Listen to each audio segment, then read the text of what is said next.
আসসালামু আলাইকুম। Welcome back to my channel. আপনারা সবাই কেমন আছেন? আশা করি সবাই অনেক ভালো আছেন। আমাদের আজকের রেসিপি চকলেট সিরাপ। অনেকে এটাকে চকলেট সসও বলে। বাজারে এই চকলেট সিরাপটি 380, 450 আরও হাই রেঞ্জ প্রাইসের মধ্যে পাবেন আপনারা।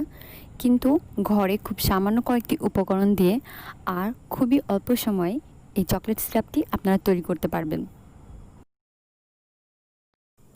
আর বাসায় বানানো এই সিরাপটি খেতে আলহামদুলিল্লাহ অনেক ভালো।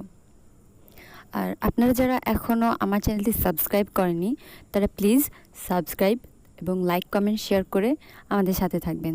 Thank you. আর আজকের রেসিপি তাহলে আমরা শুরু করি।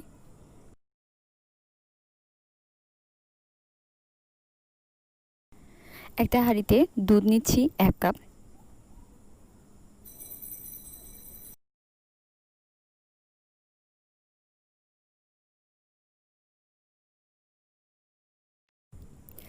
বাটার নিব 1 টেবিল স্পুন। আর এই বাটারটা আমি ঘরেই তৈরি করেছি। আপনারা এই রেসিপিটাও খুব শীঘ্রই পেয়ে যাবেন। কোকো পাউডার নিচ্ছি 3 টেবিল স্পুন। চেষ্টা করবেন ভালো ব্র্যান্ডের কোকো পাউডার ইউজ করার জন্য। হার্শি বা ক্যাডবেরি এই ধরনের কোকো পাউডারগুলো ইউজ করার চেষ্টা করবেন। এগুলো খুবই ভালো রেজাল্ট দেয়।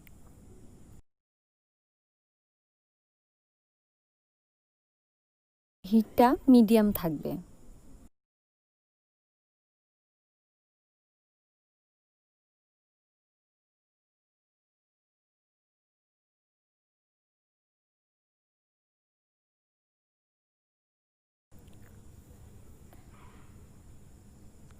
চিনি দিব 1/3 কাপ।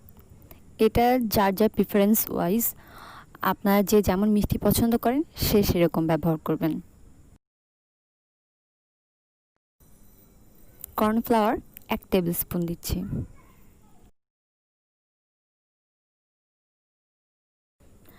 এখন সব কিছুকে খুব ভালোভাবে মিশাতে হবে। আমি এখানে একটা হ্যান্ড উইস্ক ইউজ করছি।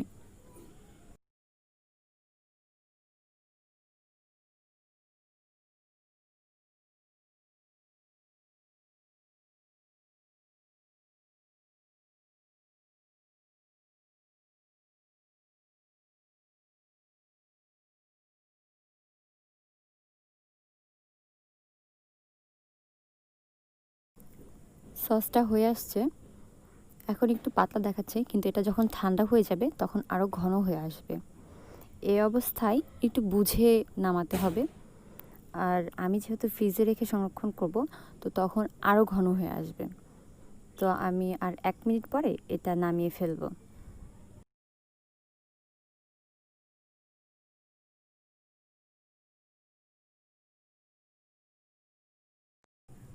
আমি এখন একটা বাটিতে সসটা ঢেলে ফেলবো।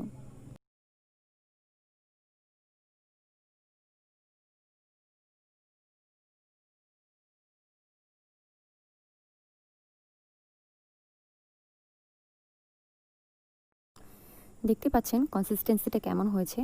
এটা এখন আমি ঢাকনা দিয়ে ঢেকে ঠান্ডা করব।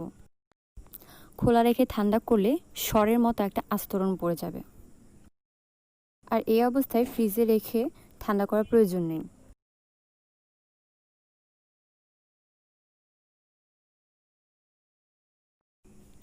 ঠান্ডা হওয়ার পর চকলেট সিরাপ নিয়ে চলে আসলাম।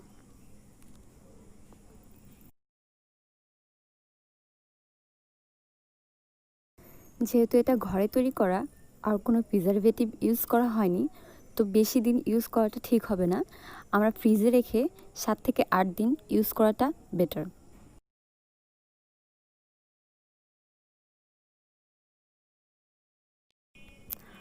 আমার তৈরি সিরাপগুলো 250 মিলির কিছু বেশি হয়েছে। তো সামান্য কয়েকটি উপাদান দিয়ে এতগুলো চকলেট সিরাপ আসলে একটা ভালো ডিল।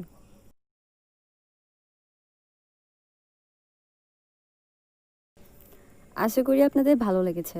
যদি ভালো লেগে থাকে তাহলে অবশ্যই সাবস্ক্রাইব, লাইক, কমেন্ট, শেয়ার করে আমার সাথে থাকবেন। আল্লাহ হাফেজ।